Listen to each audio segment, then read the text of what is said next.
Assalamualaikum, kita jumpa ya di PB3 ya.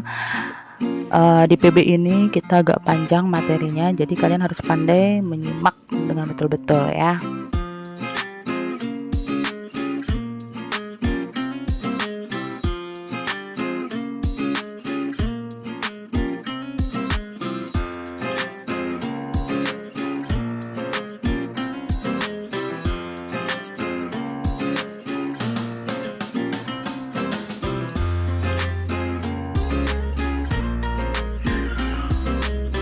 Materi yang akan kita pelajari pada hari ini ada 3 ya. Yang pertama itu tentang perkembangbiakan tumbuhan secara generatif dan juga secara vegetatif ya. Silakan kalian simak. Kalian biasa mengatakan bahwa perkembangbiakan secara generatif itu berarti perkembangbiakan secara kawin, sedangkan yang vegetatif berarti secara tak kawin. Jadi tidak ada proses pertemuan antara sel kelamin jantan dan sel kelamin betina pada tumbuhan ya. Nah, vegetatif itu ada 2, ada secara vegetatif alami dan ada secara vegetatif buatan ya. Secara vegetatif alami artinya bahwa perkembangbiakan tumbuhan itu tidak dicampuri oleh bantuan manusia, sedangkan yang buatan berarti dia butuh bantuan dari manusia untuk perkembangbiakannya. Oke. Perkembangbiakan yang pertama secara vegetatif alami adalah dengan cara bertunas ya. Biasanya tumbuhan yang bertunas itu seperti bambu dan pohon pisang. Kemudian untuk yang kedua itu ada tunas adventif, yang artinya tunas itu tidak tumbuh pada tempatnya, dan biasanya tumbuhan yang perkembangbiakan dengan tunas adventif itu adalah cocor bebek dan begonia ya. Kemudian yang ketiga itu ada umbi lapis ya. Umbi yang berlapis-lapis itu kalian bisa simak ciri-cirinya, dan tumbuhan yang perkembangbiakannya dengan umbi lapis itu seperti bawang merah, bawang bombay ya. Kemudian ada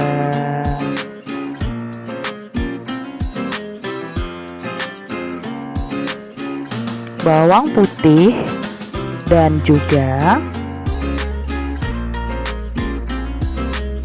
bunga bakung ya. Jadi bunga bakung ini umbinya termasuk dalam umbi lapis. Yang keempat ada umbi batang ya. Jadi batang yang tumbuh di dalam tanah dan ujungnya menggembung yang akhirnya menjadi umbi. Tumbuhan yang berkembang biak dengan umbi batang itu ada kentang, kemudian ada ubi jalar ya. Kalian simak, itu ada yang pertama ada tales, kemudian gambar yang kedua ada wortel, kemudian ada kembili. Yang kelima ada umbi akar ya.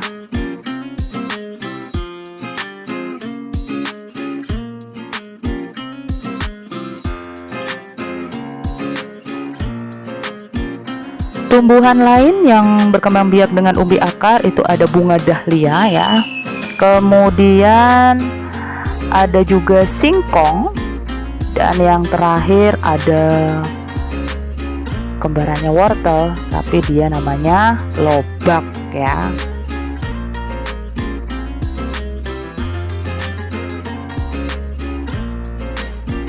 Yang keenam ada spora. Nah, tumbuhan yang berkembang biak dengan spora itu adalah tumbuhan paku, lumut, dan jamur. Spora itu tersimpan di dalam sebuah kotak, namanya kotak spora ya, atau bisa kita sebut dengan sporangium ya. Kalau kalian lihat tumbuhan pakis di belakangnya ada coklat-coklatnya ya, itulah kotak sporanya, di dalamnya ada spora. Kemudian yang berikutnya ada rizoma, biasanya kita kenal dengan akar rimpang atau juga kita kenal dengan akar tinggal ya. Tumbuhan yang berkembang biak dengan rizoma ini ada laos, ada jahe, ada kunyit ya. Kemudian ada temulawak ya. Berikutnya yang terakhir ada geragih atau kita kenal juga dengan stolon ya.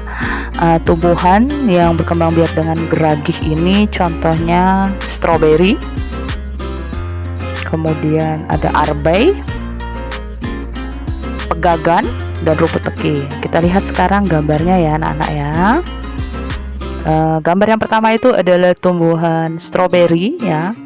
Kemudian gambar yang kedua adalah tanaman pegagan, dan yang ketiga adalah rumput teki ya, itu yang namanya rumput teki ya.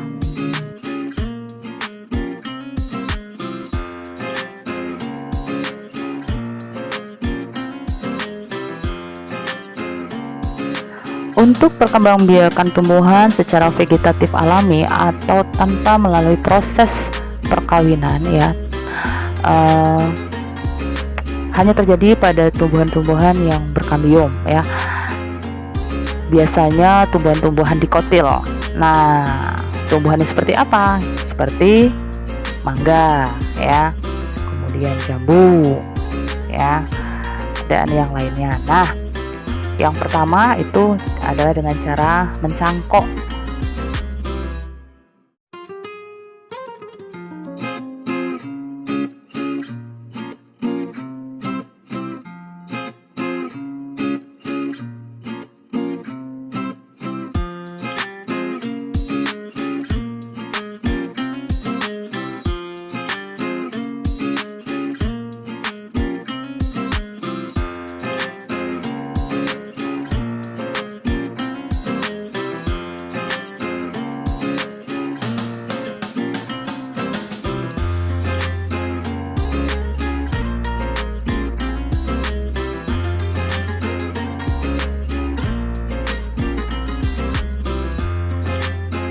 Yang kedua ada dengan cara stek ya. Stek itu ada stek batang, ada stek daun ya. Nah, kalau stek batang tumbuhan apa? Singkong. Stek daun cucur bebek ya. Lidah buaya juga bisa stek daun ya. Itu adalah stek. Jadi yang ditanam tuh potongannya.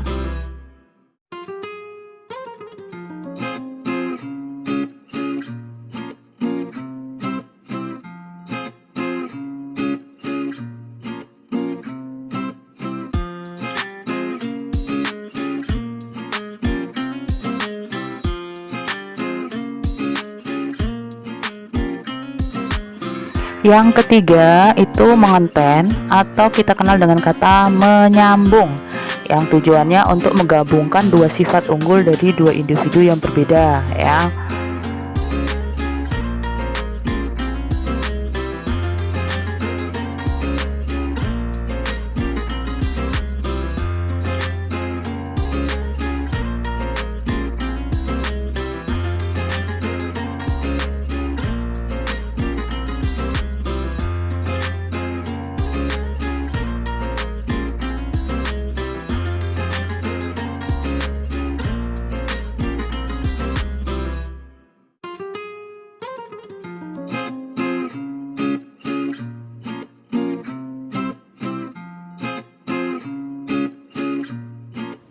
Berikutnya ada okulasi ya. Jadi yang ditempelkan itu mata tunasnya ya. Jadi mata tunas tumbuhan yang satunya ditempelkan dengan tumbuhan yang satunya lagi.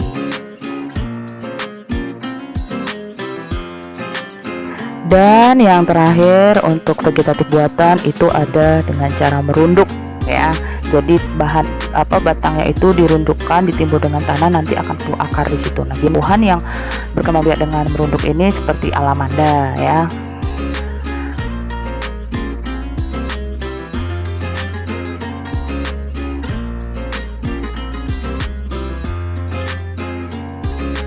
Materi yang kedua itu tentang poster ya. Kalian tahu poster?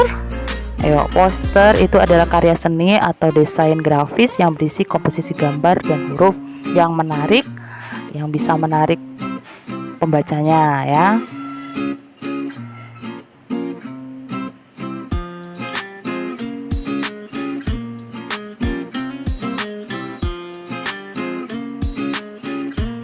Materi yang ketiga itu kita mengenal ciri-ciri kesimpulan yang baik.